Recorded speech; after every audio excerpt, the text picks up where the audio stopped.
Good morning. Sure is good to see everybody here this morning. It's always an encouragement to be here. Looks like we've kind of balanced things out a little bit, so we're good.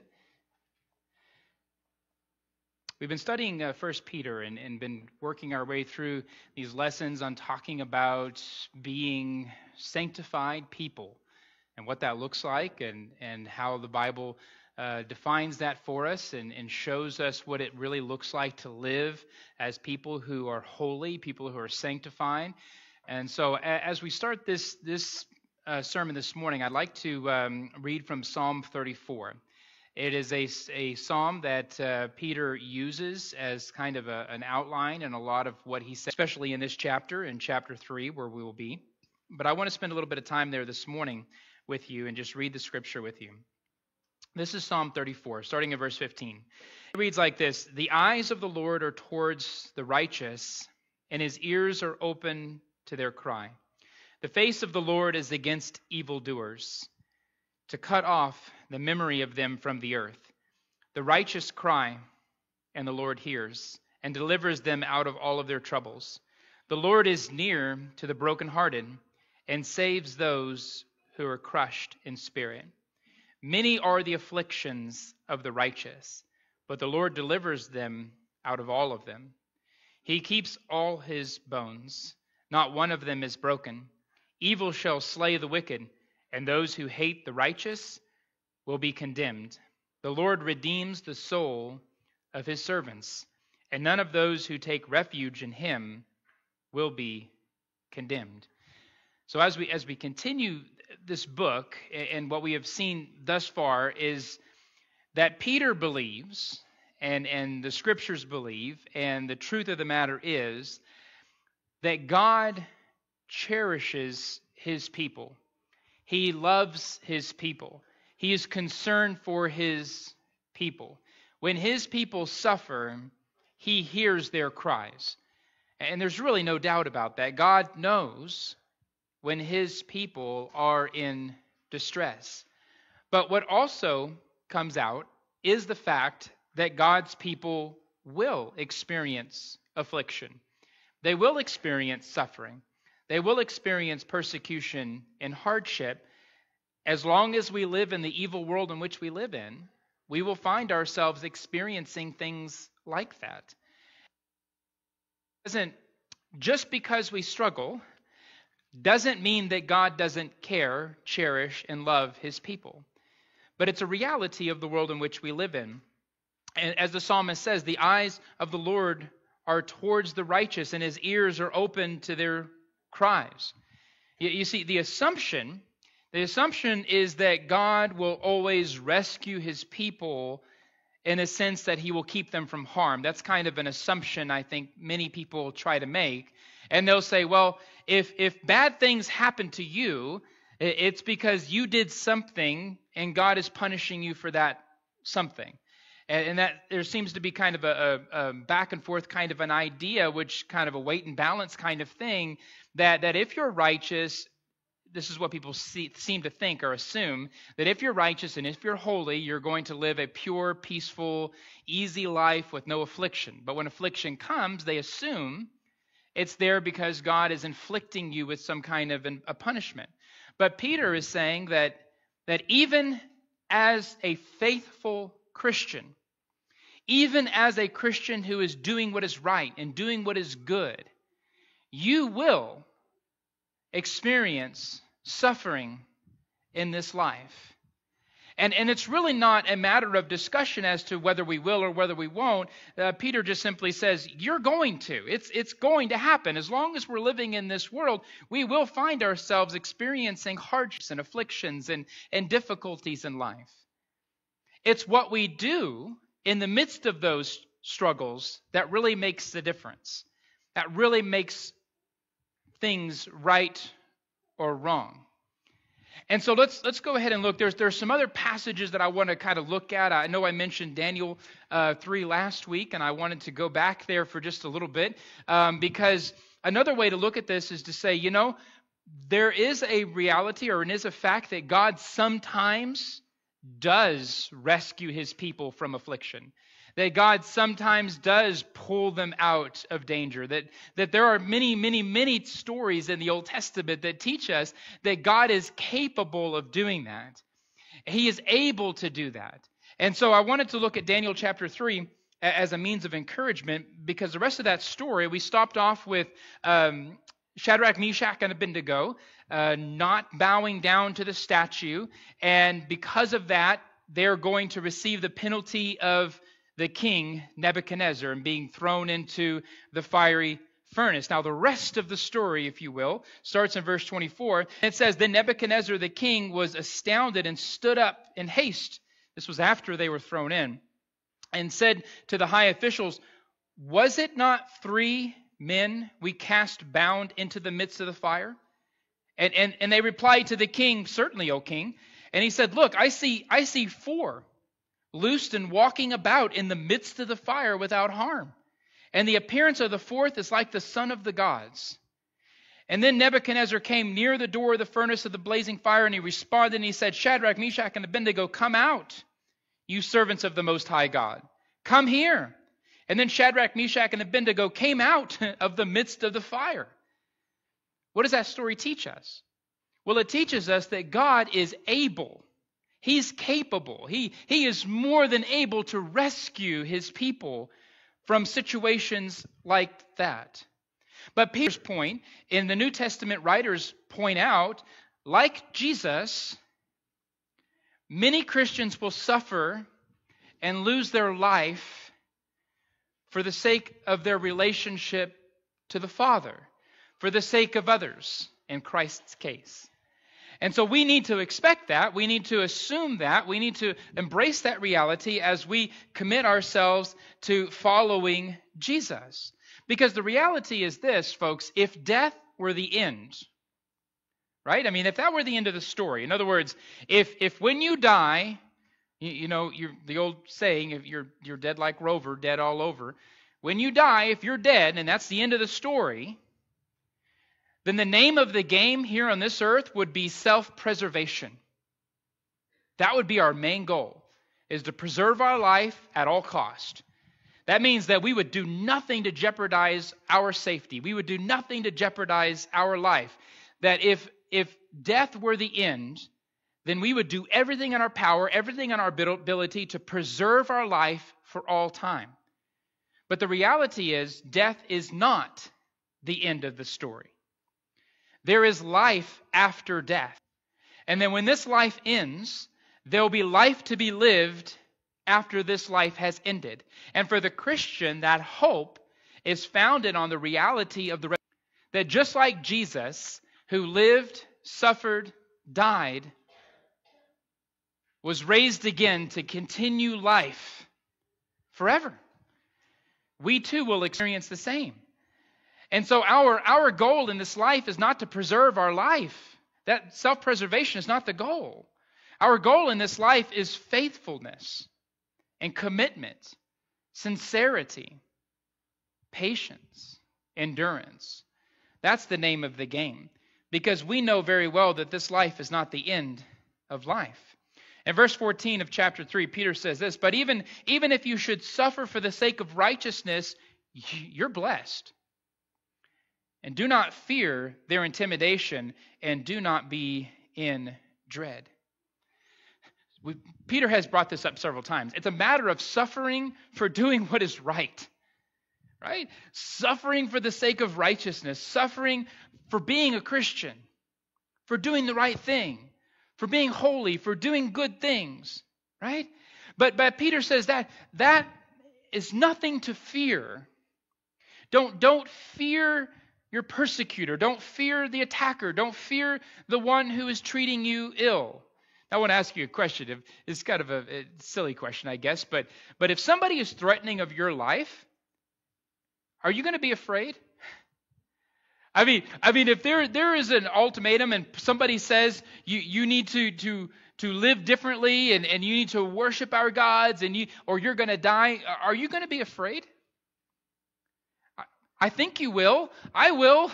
I mean, I think that's what we all are going to do. It's a natural response. I mean, how do you tell somebody not to be afraid? I mean, that doesn't make any sense.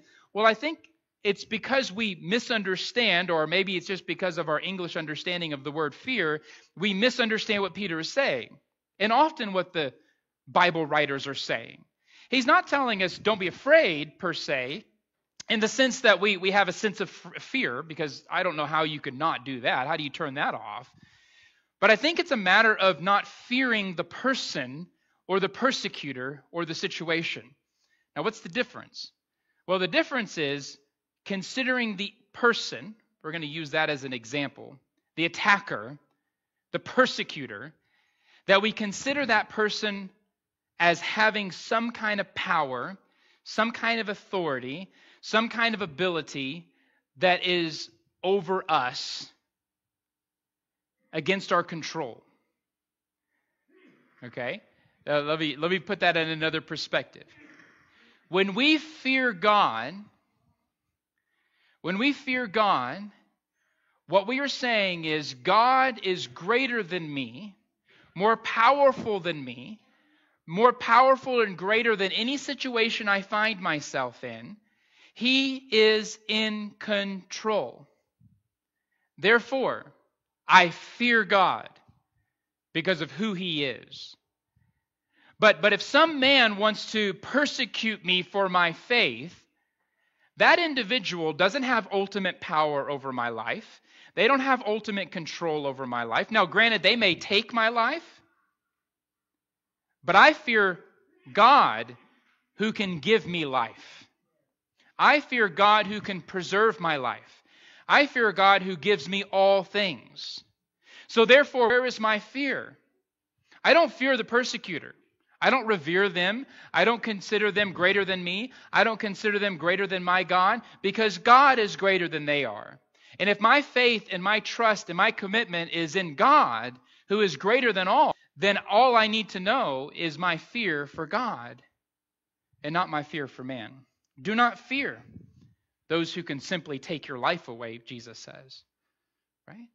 But fear the one who can condemn us to hell. That's the one we need to fear, because He's greater. He has more power. He has more authority. He has more control. And Christians will find themselves in Peter's day in that situation where they have to make a choice. Will I allow this person, this individual who hates me, who wants to take my life because of my faith in Jesus, will I allow that person to have power over me to the point where I will change my behavior, my thoughts, my actions towards God because of their threats? And the answer better be no. Nobody on this earth should have that kind of power over you. Nobody on this earth should have that kind of power over you. Fear is a matter of who you allow to control you in order to determine your future. That's what fear is. And for Christians, we've put our future 100% in the hands of God, which means that nobody on this earth can change that. But then he says in verse 15, he says, "But sanctify Christ as Lord in your heart, always being ready to make it a defense to everyone who asks you to give an account for the hope that is in you, but with gentleness and respect." The Christian should sanctify Christ. Sanctify Christ as Lord in our hearts.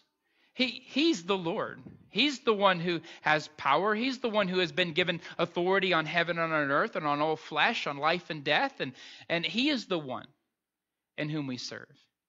He's the one who has the power to determine my future. Not a person, not people. They don't have any power over me. That's why we sanctify Christ as Lord in our heart. And we stand firm in our faith. And we are committed to Jesus as Lord. And if we're forced to give a defense, we defend that faith. We defend that truth. We don't succumb to the ways and deceptions of life and the threats of people. But Peter also says we do all of that with respect and gentleness. Now, that's the reason I read through Daniel the last couple of weekends, because that is a prime example. There's no evidence whatsoever that Shadrach and Abednego or Daniel ever threw up arms or caused a problem or did anything disrespectful to the king. They honored the king. They respected the king's authority. They submitted to everything Nebuchadnezzar had in store for them.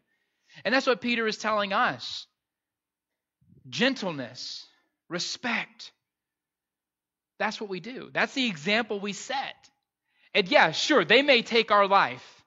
They may, remove our heads or kill us or take everything that belongs to us. I know that's gruesome, but that's a reality for a lot of Christians that have had put there for the years. But those things in comparison to the eternal life in which we will have with God through Jesus is incomparable. Now, to us, we think it's something big. We're sitting here thinking, man, that's terrible. I can't even imagine that ever happening. But once we're on the other side of eternity, I think we'll get it. But we're just skewed with our limited understanding of how things are. And God is simply telling us, listen, you will suffer like Jesus suffered for your faith. Fear God. Don't fear them. And then in verse 16, he says, and keep a good conscience. This is really the key to understanding this chapter. Keep a good conscience so that in the thing in which you are slandered, those who disparage your good behavior in Christ will be put to shame. For it is better if God should it so that you suffer for doing what is right rather than doing what is wrong. If God prevented Christians from suffering, if God prevented Christians from harm, if Christianity was a group of people that they were prosperous, they lived in peace, they never suffered, they never experienced hardship, they never had remorse, if that was what Christianity looked like, and if your faithfulness was rewarded with peace and prosperity and health, and what do you think when a person from the outside world who experiences suffering, who experiences hardship also, when they see Christians, if that were true, living that kind of life, what do you think those people would want to do? They would all want to become Christians. Why?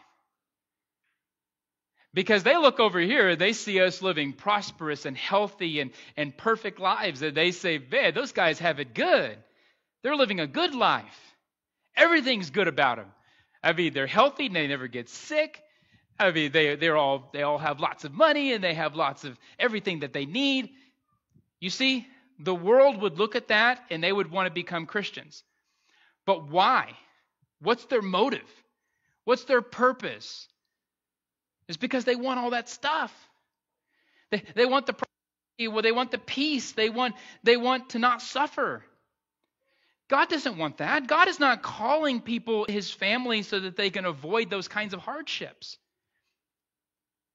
You see, that would be wrong.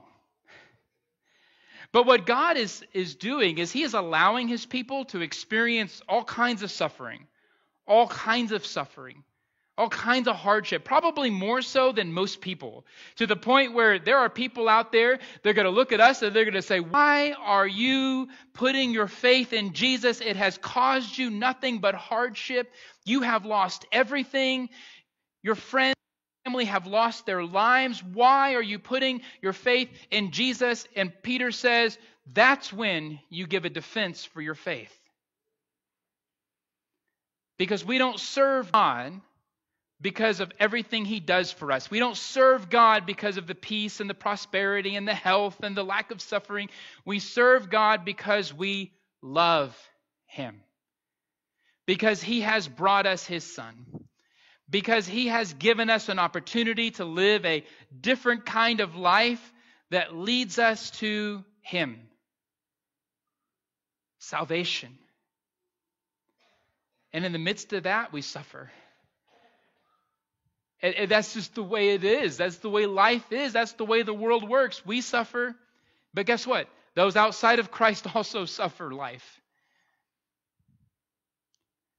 But we serve God because we love our God. not because of the peace or the prosperity or the lack of suffering. Verse 18, he says, "For Christ also suffered for sin once for all, the just for the unjust, so that he might bring us to God, having been put to death in the flesh, but made alive in the Spirit." He suffered unjustly. I mean, he didn't deserve the suffering. It wasn't his sins that he suffered for. It was because of sin that he suffered for, but not his own sin. He was innocent, but he suffered as if he wasn't. And that's what Peter is saying, that you're simply following the example of Jesus when you suffer for doing what is right. That's what Jesus did. You're following in the example of Jesus when you die for your faith, because that's what Jesus did. But that wasn't the end of the story, because Peter said he was made alive in the Spirit. And that's what will happen to you as well. Through our faith, through our perseverance, through our struggles. Many will die for their faith in Christ, but like Jesus will live. Verse 19, he says, "In which also he made proclamation to the spirits in prison, who once were disobedient when the patience of God kept waiting in the days of Noah during the construction of the ark, in which a few, that is 8 persons, were brought safely through the waters." Let's just skip verse 19, all right? I actually like what Martin Luther said about verse 19 in his commentaries. He said, "A wonderful text this is, and a more obscure passage perhaps than any other in the New Testament, so that I don't know for certain what Peter means." You know, the reality, I don't know what Peter means either. It's a very strange passage. But I think there's a message there that needs to be realized, that if we're focused too much on the meaning of the passage, we probably will miss. And the message is really simple. Jesus was obedient. Obedient unto death. And Jesus' extreme obedience, his innocence, his suffering for the sake of others, his suffering as if he was a criminal, as if he was a sinner, even though he wasn't. His extreme obedience, his extreme faith puts to shame all who have been disobedient in the past and all who will be disobedient in the future. That's the big message, isn't it? Right? I mean, even in the days of Noah, all of those that refused to listen to God, all of those who lived disobedient lives, all of those who were wicked, man, his family, who obeyed God and found salvation, Jesus' obedience puts them all to shame. Let's read verse 20 again. He says, "Who once were disobedient when the patience of God kept waiting in the days of Noah during the construction of the ark, in which a few, that is 8 persons, were brought safely through the water." I want you to think about that for a bit. A brand new, fresh start. I mean, all the disobedient are removed. Sin, it's like saying sin is being washed away. Right? God quite literally cleansed the earth. He washed sin away from the earth. And he brought those who were obedient, those who listened to him, and he brought them through the waters to safety. And when the doors of that ark were open, they were on a brand new world, a brand new fresh start. It was just that family. The whole human race can trace their lineage back to Noah and his family. That's who we are. People who are part of the fresh start of Noah that God gave to us. And then in verse 21, he's going to make a comparison. And it's really a type, if you're familiar with that kind of language, but it's a comparison. And he says, corresponding to that. Well, corresponding to what? Well, the story of Noah and his obedience and God saving him through the water and washing away the disobedient man and so on and so forth. He says, corresponding to that, baptism now saves you. There are several times in the Bible where we see something from an Old Testament story or analogy or something, and God will use it as an illustration or use it to make a point. And it's always been there. It's always been part of that. And the New Testament is full of these typologies. You can read about them pretty much anywhere you can find them. And this is one of them. Peter is basically comparing the flood of Noah's day to the Christian baptism. And like Noah and his family, we have been rescued through water and brought into a new world. We are rescued. We are saved through water. Now, I want you to think about something. Peter is not trying to persuade his readers to be baptized. That's not his point. That's not what he's doing. Sometimes we read this passage to help people understand the significance of salvation and baptism, and I'm not opposed to that. But Peter's not doing that. That's not Peter's purpose. Peter is not trying to explain to people and convict them to be baptized. What Peter is doing is he's talking to Christians who have already been baptized, and he's telling Christians, your baptism is now saving you. That's what he's telling them. Your baptism is now saving you. It is bringing you out of this horrible, disobedient, destructive world into a brand new world, fresh and clean, without sin. Your baptism is now saving you. See, God chose baptism, and it seems to have been on his mind from the very beginning of time, but God has chose baptism as an act of faith to take us out of sin and darkness and bring us into freedom and light, saving us, rescuing us from the world in which we live in. And then he continues on. He says, not the removal of dirt from the flesh, but an appeal to God for a good conscience. That's where our word conscience comes back again. Some translations say pledge, and we'll talk about that in a minute. But for a good conscience, an appeal to God for a good conscience. Now this could just simply be a request for a good conscience, right? Peter could be simply saying that when you're baptized, or when you were baptized, that you are making a request of God that your conscience be clear, that your conscience be clean. And that happens, doesn't it? I mean, when you come up out of the waters of baptism and you know for a fact by faith that your sins have been forgiven, you should have a clean conscience. But Peter also could be saying that it's a pledge for a clean conscience. In other words, as Christians right now, having experienced baptism, it's a thing that we did in the past that has current results in our faith and our life. Peter's reminding us about that we're making a pledge to live a life that has a clean conscience towards God. It's holy, it's righteous, it's good, it's pure. That we know that we have this continual cleansing of the blood of Jesus that continues to keep us in relationship to God as we continue to walk in the light. And so we recognize that we have a clean conscience before God. Even though, what is Peter saying? Even though we may suffer as if we're wicked people.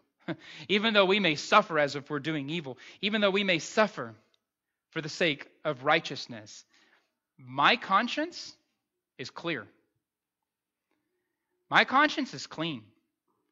Right? I mean, if some court of law determined that I'm doing something wrong when I'm following my faith in Jesus, and I'm thrown in prison for that, my conscience is clean. I have no guilt because of Christ. I know because of the continual salvation that comes from the act of being immersed in water for the forgiveness of my sins that has a constant, continual effect on my life. I realize that I am clean before God. And now the world might look at me and think, you're guilty. You should feel guilty. You're being judged by the world in that stance. I don't have to worry about that kind of judgment or conviction because my conscience is clear before God. And he's the only one that really matters. Nobody else matters. And many Christians in Peter's day were going to suffer for doing what's right. They were going to suffer for serving God. Shadrach, Meshach, and Abednego suffered for their faith in God, for serving God, for doing what was right before God. And they were found guilty by the king. They were found guilty by the king and his rules and his guideline, and he persecuted them. But their conscience was clear before God, because before God, they were innocent. And that's all that really matters, isn't it? I mean, nothing else really matters.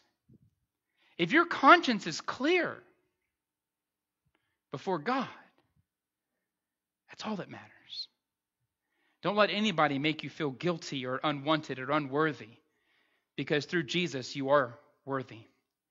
Baptism is an act of faith. The idea of a person being saved and then later being baptized is part of our culture in America for a very long time. It's a very unfortunate doctrine. Salvation, baptism, is not an outward expression of your inward grace. That is not what the Bible teaches anywhere, ever, at all, at any point. The Bible clearly teaches that baptism and salvation are linked perfectly together as God's perfect response to our faith in His perfect Son. And when we get that mixed up, we're missing out on all the beautiful benefits of what Peter is trying to tell the church that he is preaching to. That baptism does now save you. Well, that doesn't apply to those who believe they were saved before they were baptized, does it? It only applies to those who recognize that salvation came at the point of their baptism. In fact, there are several other passages that we can look at just real briefly to recognize the Bible has always taught this. Jesus saying that the one who has believed and has been baptized will be saved, but the one who has not believed will be condemned is just really simple. I mean, how could you mess that up? And also Acts 2, verse 38, Peter himself said, "Repent, and each of you be baptized in the name of Jesus for the forgiveness of your sins, and you will receive the gift of the Holy Spirit." Baptism and salvation are linked perfectly together through faith. And don't let anybody tell you anything different.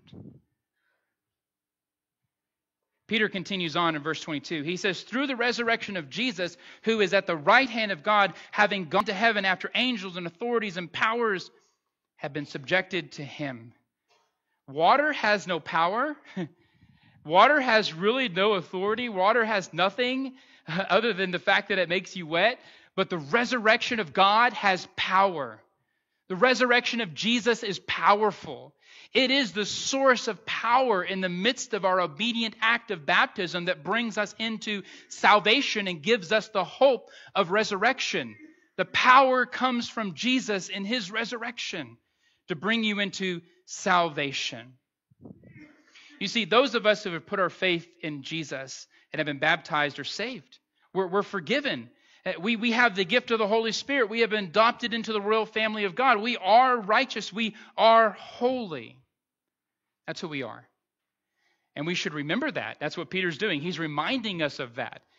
Your baptism now rescues you. It saves you right now. Even though you may suffer for your faith, even though you may be persecuted by the world for doing what is right, your baptism now saves you. You have a good, clean conscience before your God who is in heaven. His judgment is the only judgment that matters. God knows when His people suffer. He knows when they're afraid. He knows when they're in terror. He knows when they're being persecuted. God knows. Our God hears the cries of the righteous and delivers them out of their troubles. Our God is near to the brokenhearted and saves those who are crushed in spirit. And Peter says this, "Therefore, those who suffer according to the will of God shall entrust their souls to a faithful Creator in doing what is right." If there's anybody here this morning, maybe you have not truly committed yourself to God. Maybe you have not been baptized and experienced all the blessings of being part of God's family and receiving salvation through Jesus. Maybe you have, and you've been stressed with many difficulties and trials of this life, and you need prayers from this congregation. Whatever your needs may be this morning, if you would come forward as we stand and as we sing.